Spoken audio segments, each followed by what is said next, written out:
My marriage was about 6 months old at that time. A bolt of lightning struck my otherwise mundane life. My husband forced me to take care of my father-in-law, who had become bedridden as a result of an accident. Because that was the first experience to me, I struggled with caring for my father-in-law. Then my husband said to me, "We're going to relax in Hawaii and you'll look after my father." My husband and my mother-in-law left for Hawaii, leaving me behind. They still didn't know, they had no idea what kind of tragedy their decision would cause later on. Mary is my name, and I am 30 years old. I've always enjoyed cooking, so after graduating from college, I went to work for a major restaurant chain. I am now in charge of developing new products in the planning department, 8 years after starting there. I met Tom, who later became my husband 2 years ago. I went to my favorite Japanese pub all by myself, found full that day, sat at a counter. Tom was sitting next to me. We found we were the same age through a conversation with the pub master. We had a nice chat and exchanged contacts. Tom began inviting me to dinner on a regular basis after that, and we began spending time alone together. He was upbeat and funny, and I found myself drawn to him. He appeared to be the same way, and we started dating naturally. We got married 6 months ago after a year of dating. We are currently enjoying living together in an apartment located between our workplaces. I sometimes cut corners on housework because we both have work, but Tom always smiles and says, "You don't have to be perfect at housework. I'm just happy being with you." I wish I took time to prepare dinner as well, but I'm happy just to be able to have dinner with the person I love. I believe so. Thank you, I said. Tom is always so gracious.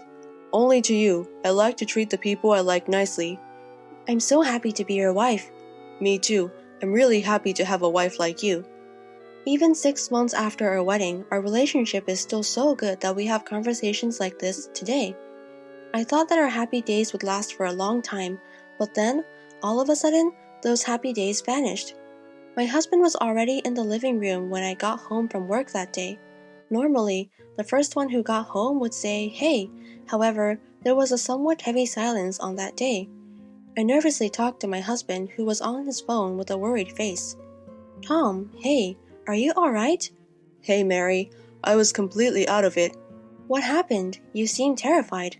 "Oh, it's just my mother called." "From your mom?" "Dad got involved in an accident." "What?" I couldn't keep up with the unexpected response, but we couldn't sit at home doing nothing. I immediately took my husband's hand.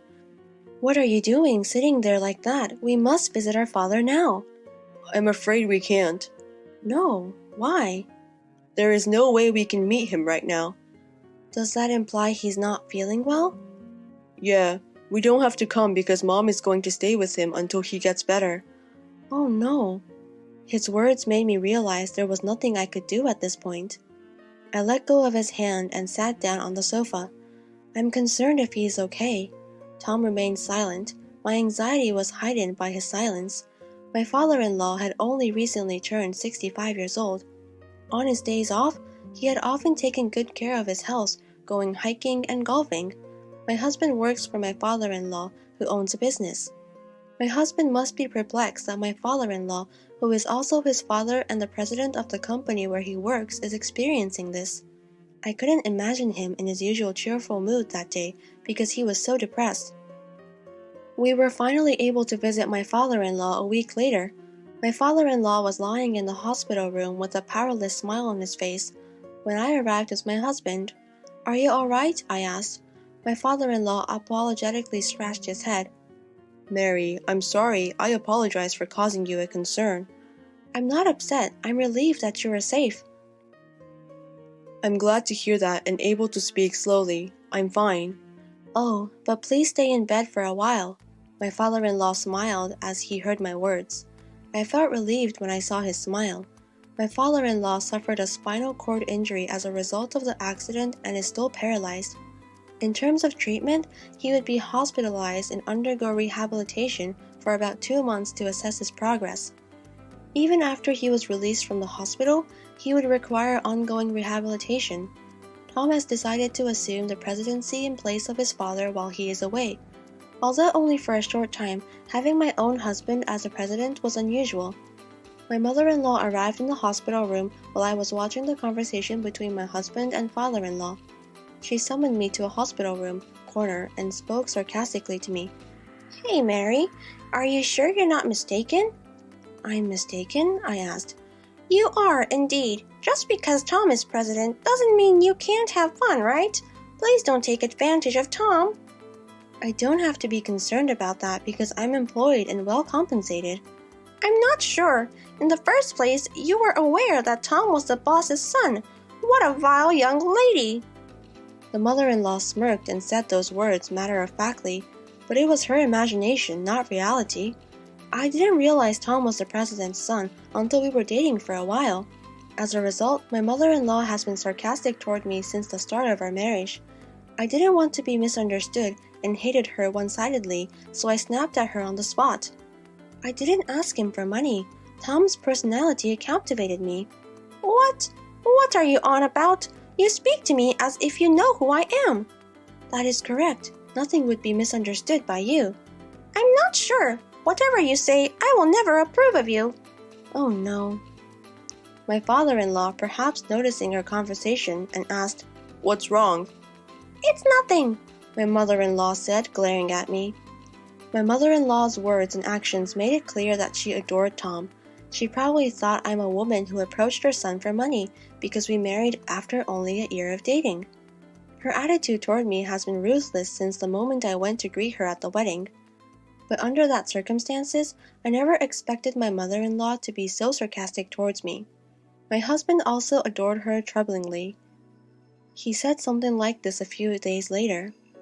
"Mary, you're aware that my father will be released from the hospital the month after next, right? We'll be returning to my parents' house at that time." "Wait a minute," I said. "Why are you suddenly saying so?" "That was suggested by Mom. This is a good time for us to move in together," she said. "Mom can't live with my father by herself." "But it's not easy to do that so quickly." "What are you on about? We're all in this together," Mom says to me. "That is so thankful." I was perplexed, but he stated unequivocally, "Anyway, that is a decision. Simply get your belongings packed in time for the move-in." "Wait, I won't be able to commute to work if I move to your parents' house. We had trouble finding an apartment near our workplaces." "Isn't it only 5 stops by train from my parents' house? You're very fortunate to be able to sit on the train in the morning." It appeared that my husband and mother-in-law had already decided to live together. After that, I asked my husband several times if we wanted to avoid moving in together, but they paid no attention to me. My husband became more devoted to my mother-in-law than ever before. On the other hand, his words and actions towards me became increasingly harsh. He was giving me another nagging lecture every single day. "How's the packing coming along? I won't be able to take time off work on the day of the move, so you will fill in for me, okay? You will be in charge of all household duties and Dad's care. Don't make my mother suffer." Even before the move, I was mentally overwhelmed by such remarks. The company was in the midst of a busy season, and I was juggling work and moving preparations. I was physically and mentally exhausted. 2 months later, the move was completed successfully, and my father-in-law was released from the hospital. I hardly had time to breathe, but I started a new job as a caregiver of my father-in-law. I got up at 4 a.m. to prepare breakfast and do laundry at the same time. Following that, I flew to my father-in-law to give him a morning massage and change his clothes. I had to finish breakfast before my husband and mother-in-law did, and once I was done, I helped my father-in-law with his meals. I finally left for work after everyone had finished their breakfast. Despite all of my caregiving and housework, my mother-in-law was not pleased. She would always try to prevent me from going to work in the morning. "Mary, do you have a minute?" I apologized to mother-in-law. "I have to leave right now." "What are you on about? I'd like to make a complaint about your breakfast. That is why I am speaking to you." "When I get back, I'll reach out to you. Now I'm going." "Don't argue with me. Just sit there." "No." "Come on, take a seat." My headache began with my mother-in-law's yelling. I started having heart palpitations and headaches whenever my husband or mother-in-law gave me an unreasonable sermon at the time. However, responding to them was counterproductive. The quickest way to complete tasks was to remain silent. Because of my mother-in-law's sermons, I was always barely on time for work. My coworkers were concerned about my tardiness because I had never been late before. 3 months had passed since my father-in-law left the hospital. I didn't have time to catch my breath because I was so busy. I had to prepare dinner as soon as I got home from work. My husband scorned the dishes I had hurriedly prepared in the limited time available. "What's the deal, Mary? I come home exhausted and you want to have fish? Are you sure?" I apologized. I had to leave the kitchen to clean up my father-in-law, so I made boiled fish. "You should make something that will increase my stamina. I'm not interested in boiled fish." My husband took out a cup of noodles and began to fill it with hot water. As she watched me fall silent, my mother-in-law smirked. Depressed, I went to my father-in-law and dressed for the evening. Then, perhaps noticing my predicament, he inquired worriedly, "Mary, you appear pale. Are you all right?" "I'm fine. I've been a little preoccupied with work." "Is that it? I've been hearing a lot of yelling from my wife and Tom lately." "It's entirely my fault. I'm not particularly talented in many areas." "I don't think you look like that." I tried my hardest not to worry my father-in-law by smiling and lying. That's what I only could do to keep my spirits up. The truth was that I'd always wanted to get out of there, but what if I left now? What would happen to my father-in-law? I couldn't just throw it all away after thinking about it. I had days off from work at the end of the year, but that didn't stop me from doing house cleaning. My husband made an outrageous statement on New Year's Eve. "My mother and I are currently on our way to Hawaii." "What? Hawaii?" "I spent a long time discussing it with my mother. We've been discussing it for quite some time." "Wait a second. Think about the situation your father is in." "He is okay with you being here. You're also off work, so you should do something." With a triumphant expression on their faces, my husband and mother-in-law showed me their large carry-on cases. They must have found my perplexity amusing because they tried hard not to laugh. The trip's first day, as they were leaving the house, my husband said simply, "Well, you're going to take care of my father. We're going to Hawaii to unwind. We'll be relaxing in Hawaii, so you'll have to do it yourself." My husband and mother-in-law both laughed as they shut the front door. Something inside of me snapped at that exact moment. "Look after him? What are you on about? Why do I have to do everything by myself as a step-family member? I can't take it any longer. I'm divorcing him when they return." Something exploded in my head, and I resolved to devote myself to caring for my father-in-law until they returned home. I was already planning to divorce, and I decided to do nothing and leave the housework. I made breakfast for my father-in-law as usual the next day and went to his room with a towel to wipe him and change of clothes. My father-in-law approached me with a smile as I did so. "Mary, best wishes for the new year." "Dad, I wish you a happy new year." "What happened to Tom and my wife? Last night they appeared to be in some sort of trouble." "They went to Hawaii." "What? Hawaii?" My father-in-law sighed deeply and looked skeptical. "What? Oh, Dad." "Let's get this party started, shall we? Mary, I apologize for everything." "Wait a second. What are your thoughts?"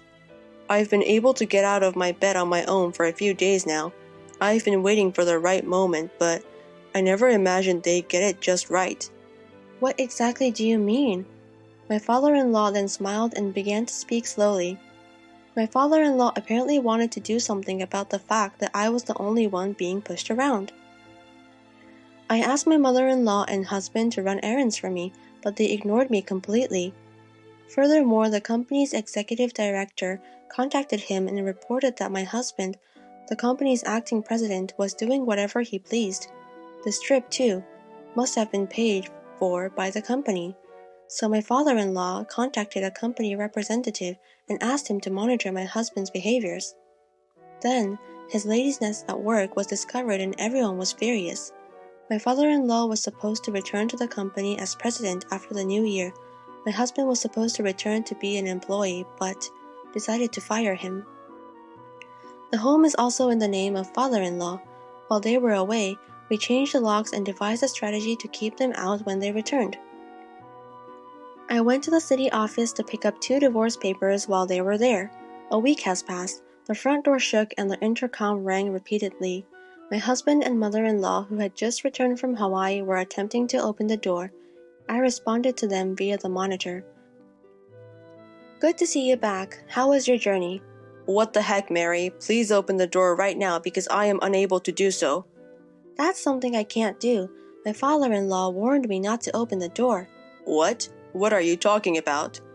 Hey, did you have a good time? The trip with company funds? How did you find out about that? I don't know, my husband's expression said. I couldn't help but laugh as I watched their expressions on the monitor. My father-in-law, who was listening to the conversation, then interrupted from the side. Oh, you really embezzled my company's money. Dad, why? You aren't supposed to be able to stand. I've been able to stand for a few days now thanks to Mary's rehabilitation assistance, and the managing director has told me about your shady attitude at work. Who is the managing director? No, Dad, no, nothing was done by me. Give it up, you've been fired. You inept piece of shit. Pack your belongings and leave my office immediately. Through the monitor, my husband began to complain with tears in his eyes. Mary, you won't leave me, will you? I snapped back at him as he clutched at me. What? What are you talking about? Do you know how I felt from the time you decided to live with parents without my permission until today? You took advantage of me, along with Mother, and forced me to take care of your father as a matter of course. Do you have any idea how hard it's been for me? Oh, calm down, Mary. I'm sorry. Your apology is worthless. When you left on your trip, I understood it's a waste of time to continue the family with you. I'll live on my own. I don't want a motherfucker like you. At my words, my husband backed away dazzledly. My mother-in-law hurried to support him. The scene was that of a painful mother and son. After that, my father-in-law opened the front door and confronted them with the divorce papers I had received. I had them fill out the divorce papers right then and there, and I kicked them out and locked the door. My husband and mother-in-law pleaded repeatedly, "Open this door!" But my father-in-law never responded to their pleas. I have not seen them since. Rumor has it that they are both unemployed and cannot afford to rent a room, so they are sleeping in a comic book cafe and working day jobs. It must be a world of difference from the life they had been leading. Well, the punishment is well worth it for them. After the divorce, my father-in-law said to me, "I'm going to hire a housekeeper from now on, so you are free to go." I took him at his words and moved to a place near my work. I am now living a comfortable and fulfilling life. I cannot thank my father-in-law enough for saving me. I am determined to repay him in any way I can.